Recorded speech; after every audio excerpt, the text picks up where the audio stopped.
Today I want to combine my March and April reading wrap-up.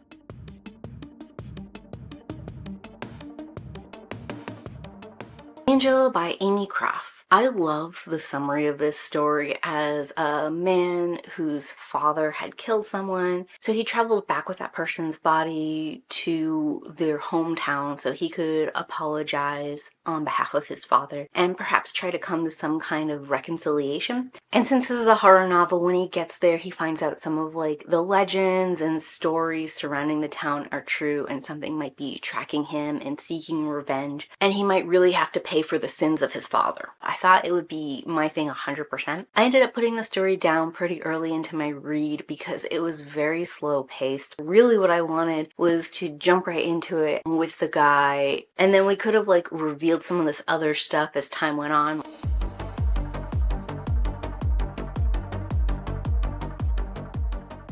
First thing is going to be Strange Justice by Melody Lynch. This is a sequel to Truth in the Ashes. Spoiler, I'm in the middle of reading the third book, which I think is Truth in Madness. Much better and is addressing some of the issues I had in this second in the series. I kind of feel like this was just a filler book pushed out to keep hype going for this story or to keep interest in it. And that would be fine if it made sense in the timeline. I do like the third book a lot so far. It does tell me this happened a couple months after the first book, and it plays out what's changed and why it's changed in a way that makes sense and seems to entirely skip over the second novel so far, which is great. Perfect Waters by Leisha McCoy. I read book 1 in this series and I got about 30% through book 2 before putting it down. I knew by the end of book 1 this series wasn't for me, and I continued reading because there was a casual one-off mention that the Man Mermaid's junk was really different, and like all good monster romances, I was like, exactly how is it different? I need to know. Being nosy and curious in general. I think Leisha McCoy does a good job painting an interesting and engaging picture of under the sea and this whole fantasy realm that's going on just below the water. Like many stories in a romance genre, I get a dual perspective of both our female protagonist and her main love interest, and as is the case for many of these stories, their voices aren't that different, and a lot of times they're saying the same thing. So the girl is like, I'm all new to this and I don't have any idea about being a mermaid and I'm overwhelmed. and then we flip to the guy's perspective and he'd be like, she's all new to this and I can't believe how well she's taking this, even though she must be seriously overwhelmed. and I was like, oh my god, why am I reading this on page 4 and again on page 7? That's not gonna work for me. Overall, I'd say some of the pretty world building for the underwater part of this is really good, even if it's exposition heavy, and the family drama on both sides from the female's life and the lead male romance guy's life was real and engaging and authentic. Unfortunately for me, it wasn't enough to get around significant exposition, repetition of themes, and also to me a writing style that just wasn't quite my cup of tea. Next is going to be the Cult of the Serenity series by Angel Lawson. This series as a whole is closer to 1.5. I'm rounding it up to 2 stars, but it's very grudging. I would not recommend this series to anyone, and I think it's damaging in a host of levels. It became pretty obvious early in I was reading a cult romance story instead of cult horror. The whole series, including book 1, is quite horrific. There's no romance to be had here. Part of what is horrible about it, the author and the writing is clearly trying to push this romance and this idea that there could be a romantic element here where there's nothing but just abuse and awful things happening. To the author's credit, they do write a trigger warning thing on the front page. It has dubious consent as one of the trigger warnings, and this is not dubious consent in many of the scenes. It's straight up rape. When your main female protagonist is saying no, don't, please stop, there's nothing dubious about that. And sometimes dubious consent is they start off with that and then they get into it as things go on, and that doesn't happen either. So even though I don't like that kind of dubious consent, it doesn't even have that going for it. It's just straight assault, both by villains and by someone who's the main romantic interest in the story. This is a why choose romance, so there's 4 people involved, and of those 4, 2 of them do assault stuff. One of them kind of like acknowledges it and tries to make it right, or like tries to face what they've done and sincerely apologize and talk about what they're going to do instead moving forward. And the other guy is just an entitled asshole the whole time and thinks that like what he did was for the best of everyone, when that's not the case. He was like manipulated into it, or like they were all just so messed up, so he's not responsible for his own actions, all this crap. The one thing the book did really well is I feel like the imaginary cult structure, the way that we like were brought into it, like from a like more positive understanding into like a darker underbelly side, was done really well. I feel a little bit bad because I try not to dump on dark romance as a general rule, especially if an author is trying to be responsible in their dark romance, but to me specifically, this thing put trigger warnings in, and then it's like they didn't understand what assault actually was. Alarms me within the kind of readership this person might be building, but also them as an author not understanding what assault is. How can you appropriately depict or warn people if you don't understand that? And I don't think you can really do romance either if you don't understand like what's romantic and hot versus what is aggressive assault. The Amusement Park by P.D. Smarslock. So this was like kind of a perplexing story to me. It was told from like a lot of different perspectives, and I kind of felt like this was a true crime documentary pulling from different newspaper clippings and like the mayor and the chief of police and random bystanders, and a lot of the things that were happening in the story were not supernatural in nature, even though I knew the story itself was going to be like a spooky supernatural haunted amusement park kind of story. And those two different tones really didn't work for me. Two factual like point plots to be weaving that like, who knows, maybe it's ghosts kind of story. It missed a potential for a bunch of obvious scares, like having the rides go on separate tracks and like moving people onto the separate track, leading to their demise in like creepy ride oriented ways, instead of just like hunting and killing dogs. If they had like done some kind of ritual or done something like that didn't seem like a purely to eat kind of situation, even though the story does eventually connect the closure of the amusement park to the people who end up working for the amusement park under new management, the connection is really sloppy. It's like they're throwing spaghetti at the wall and hoping some of it sticks for you. And I did get to the end of the story and see that this was the first time this person was telling a supernatural tale. A lot of the style issues, as well as like the issues with the supernatural elements and the incorporation of so many mundane elements, kind of fell into place for me. I think I might read another story by them that's like not a supernatural horror. Next is going to be Cult by Ash Ericmore. I didn't like this story as far as like cult horror goes. I think it was fine if you were looking for like a thriller slasher horror story. Cult horror for me, part of what is scary is learning about the cult's belief and the extremes they go to, and like starting in that like innocent,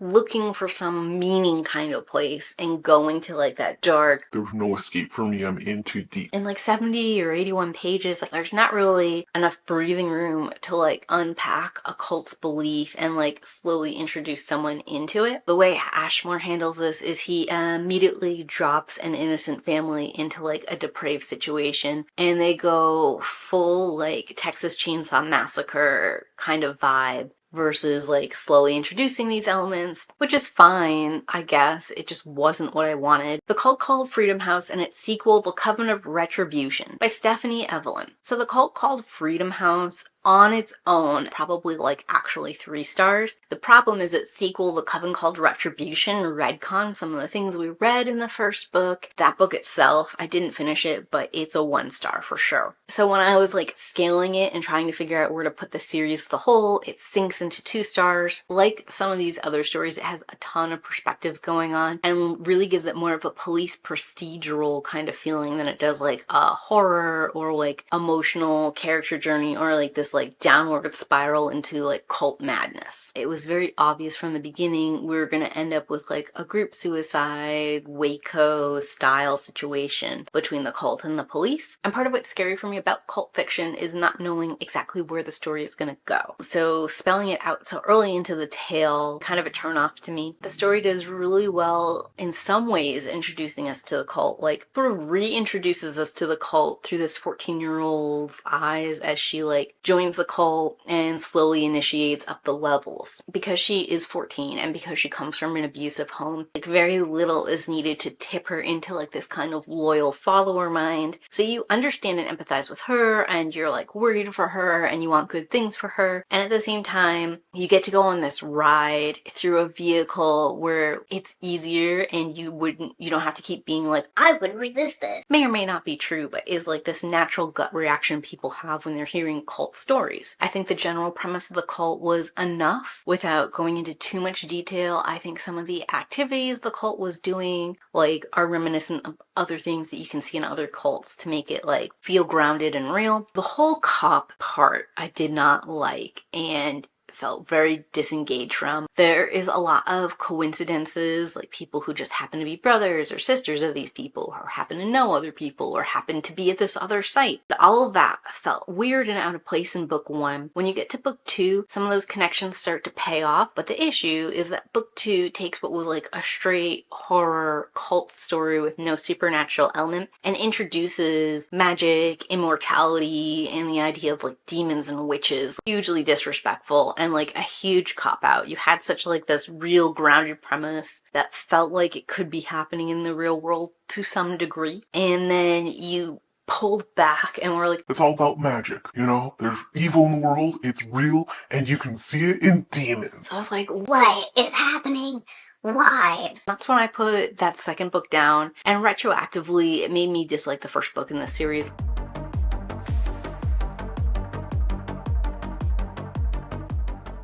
Captured Fate by Eva Chase. Book 3 in the Shadow Blood series. I really enjoyed books 1 and 2. They were probably like 4 or 5 stars. They have all the kinds of things I like. They've got like this magical element. They've got like an evil corporation trying to control them. They have human experimentation. They have a supernatural thing. They've got a really strong, badass female lead who is not only powerful, but also like determined. The girl and her love interest were like bred in this very sterile lab facility. We meet them at the point where they're late teens, early 20s and breaking out. So like book 1, they break out and are on the run. Book 2, they're on the run and looking for answers. Book 3, they've been captured and are back with these people, which is a problem for me because we've gotten more than enough in flashbacks to know what their captivity was like, how they interacted with that, what that meant. The whole thing feels very flat and monotonous, and you really feel the length of this book. I am going to read the 4th book. I don't know where they're going with this story. I hope we're getting out of being captured and in captivity soon. I don't know how far into the 4th book I'm gonna get. Let's put it that way. Next is Fire and Brimstone by Stella Williams. This is a Phoenix Shifter story. I think it was a really refreshing break from like werewolf shifter stories. I liked the Phoenix lore. I liked our main protagonist being like someone who was being stalked and on the run. The one thing I didn't like is that her and her love interest have a little too much insta-love. They don't really get to know each other or really connect in like an emotional or mental capacity. It's all very physical and very fast, and there's like a lot of unspoken expectations and things that go with that feel a little misogynistic to me. Fire and Brimstone is in the middle of a long-running shifter series that different authors write books on, so it is possible that all of this lore and information was established earlier and I'd feel a different kind of way if I had read the books leading up to this one. And it's also possible because each author writes a book in the series that they want to keep it a little bit light on lore and rules so that everyone has enough freedom to kind of do their own thing but still feel like it belongs in the same series. Permanent Damage by Ivy Tholen. It's not a bad story. I didn't find it to be scary, and I didn't think all the pieces made sense, and I don't think I'd have branded this as a horror novel. I do think that the author does a great job in world building. The setting feels grounded. It feels like we're in Texas and there's Texan things going on. It feels like this is a witch town and there's witches about and magic is real.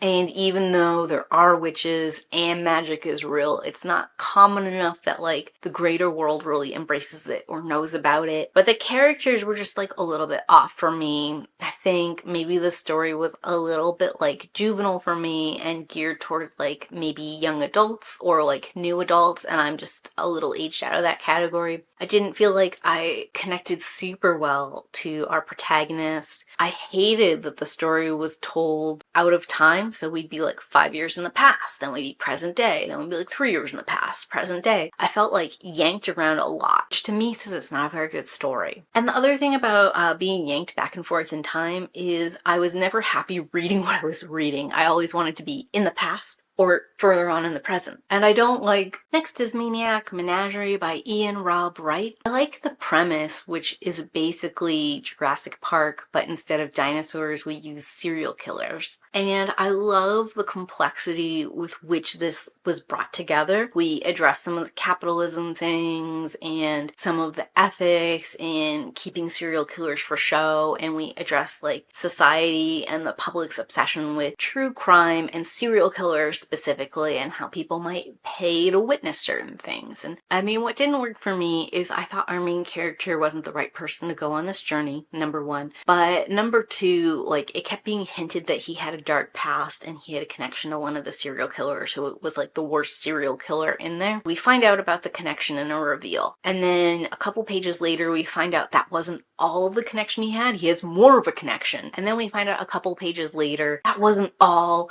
There's more. And there's like a further unraveling of truth. And I just couldn't have cared less. I didn't feel like the first connection was that meaningful. And even when we got to like the third time where this is the truth for real, I just didn't feel connected or like I cared. Serial killers, I think, are compelling because people are always trying to understand them and trying to like wrap their heads around how you can kill so many people or like get satisfaction from that, or like the hunting and stalking element sometimes is really terrifying to people. And I just felt like this was so divorced from that, especially with like the main antagonist, the box cutter killer. They sort of made him like supernatural and larger than life and almost like immortal in a lot of ways. I didn't like that depiction. I felt like disconnected and ungrounded from things because of it. So while it's got a couple good scares, a couple interesting points, it's trying to do some complex things, that puts it in 3 stars. It wasn't really like scary or moving or like investing enough to move it up to further stars. Next is going to be The Cult and its sequel, The Catacombs by Penelope Sky. This is another attempt at a cult romance, and I think it's more of like a kidnapping romance story.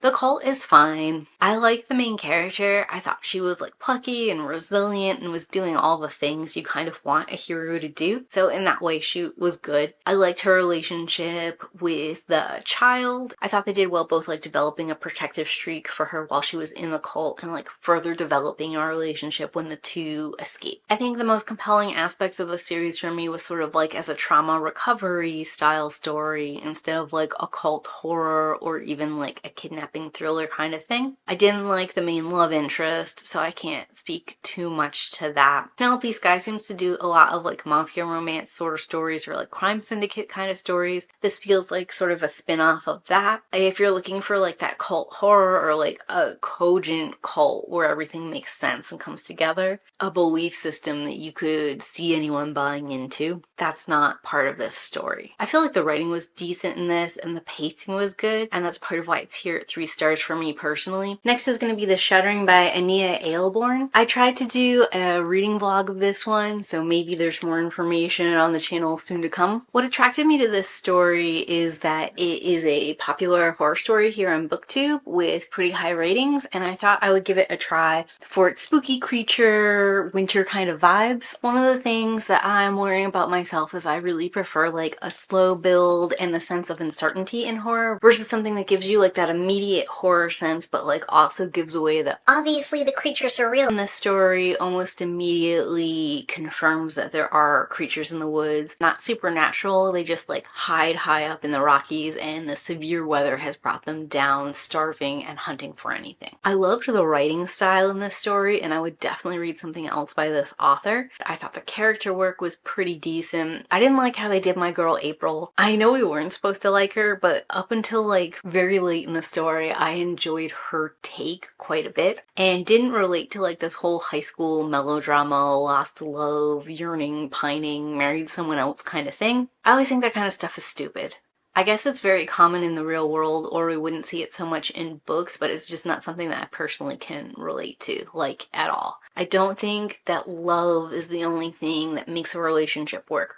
And whatever those other reasons were that I broke up with them or that they broke up with me, it wasn't enough. And I'm satisfied with that knowledge. I don't have to like circle back to it years later. To me, that whole element was stupid. I also thought the male twin and his like immediate relationship with Lauren when he was so relationship adverse, like his deep and intense feelings and the amount of like regret, guilt, longing that like created later, just random and came out of nowhere, and I didn't feel chemistry between them or any of that, so it was very jarring and unreal to me. More unreal than the imaginary creatures they were fighting. I'm not going to spoil it, but I think the ending of this story is what makes it really talked about on BookTube, because that part is chilling and gripping and had me thinking about it for days afterwards. Overall, great author, excellent ending, kind of only an okay story. Would recommend to horror fans. Definitely think it would be an amazing thing to read like in the fall, winter season, especially if you're on like a snow skiing trip or sitting around in the lodge. Next is The Suffering by M.J. Mars. This was like a very low 3 stars for me. I love the idea of it, like this haunted Victorian house, this old seance gone wrong, and now like in modern day we're repeating the same mistakes and re-releasing the ghosts. The spookiness itself starts slow and builds, getting more powerful as time goes on. Those are all things that like should be working for me.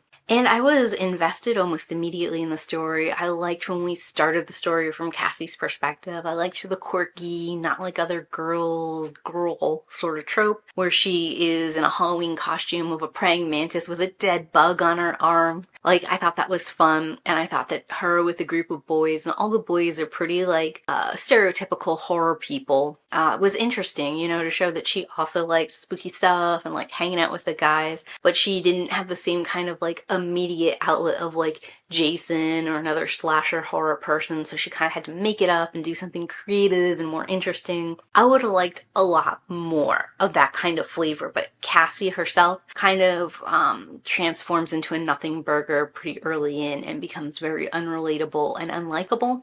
All of the male characters are very similar to each other. There's not a lot like discerning one from the other, and I found them to be pretty unrelatable as a whole. There is a ton of exposition dump in this story. I didn't mind it early in where they like explained a little bit of the history of the house and then did the seance and like weird things started to happen. I was like, Okay, this is like a good use of exposition, so all of us are in together on the history. We all know the other characters know the history too, and we can kind of move on to the spooks. but then we continue to get exposition and lore dumps like that, like throughout the rest of the story. I think the ending itself was supposed to be very hard-hitting and meaningful, and it felt very flat and forced to me. Also, I don't think some of the rules of the haunting or the goals of like the seance and the magic book, any of that was very well like placed out. A lot of things that were happening felt very random. I understand that people have seances because they want to prove supernatural or have interaction with supernatural or whatever, and you don't have to like build that up. But the original seance that happened in the house was built off of like all these ghosts that they had collected for a ritual. And they never really explained like what the ritual did. It was just like, There was a spell book, and there was a ritual, and we needed these awful ghosts for it, and we thought all of that was a good idea. doing spooky, dangerous things so that the story can be spooky and dangerous.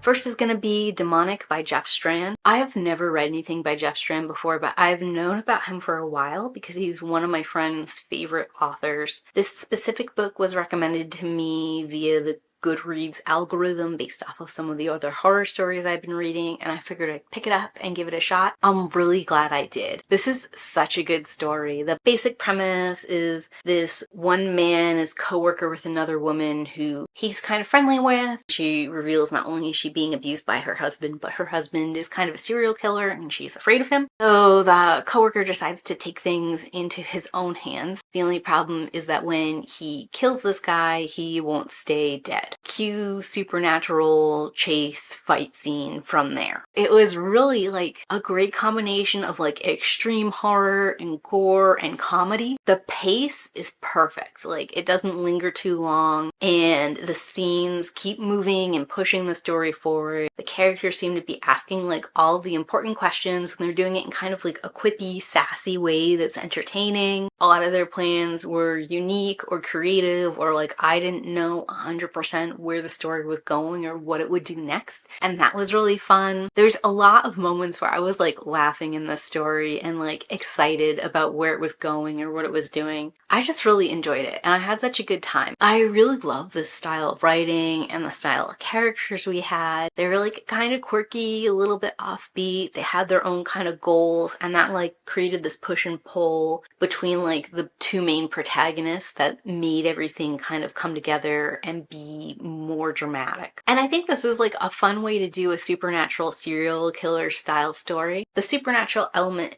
is sort of like an additional boom that kicks the tension up, but it doesn't really explain or hand wave away the inherent horribleness that's in humanity sometimes. Next is Witch by Ian Robb Wright. This book is part of the Supernatural manuscript series, same with Maniac Menagerie that I reviewed in the 3-star category. I don't know exactly how all these books are connected, but they do stand alone just fine. I liked Witch a lot better than I liked Maniac Menagerie. Part of it is I thought the characters were the right characters to go on this journey with. I really loved Jude and Ashley as main protagonists. They wanted different things and handled things in different ways, but they were best friends and they were stuck in this situation together. So there's this great like wanting to come together and being a united front, but also like a push and pull between the two of them because they handle things in such different ways and they have different like reactions to the kind of horror stuff that's unraveling before them. I think too Witch ranks higher because I really love supernatural horror. I enjoyed the way this incorporated the supernatural ghost magic element into the story. I was really mad at Jude at the end of this story. I won't spoil it for anyone, but I just like kind of hated him and resented his decisions and actions. And I was so mad at him for so long. I thought about like rating this lower in a star rating. And then I realized the fact that I was so mad at him and so invested in Ashley kind of like said everything that needed to be said about this being an excellent story. Reading these two Ian Robb Wright stories like pretty much within a month of each other was a very interesting experience. Different premises with drastically different characters that are very well fleshed out and unique. And I just think that Ian Robb Wright has like a great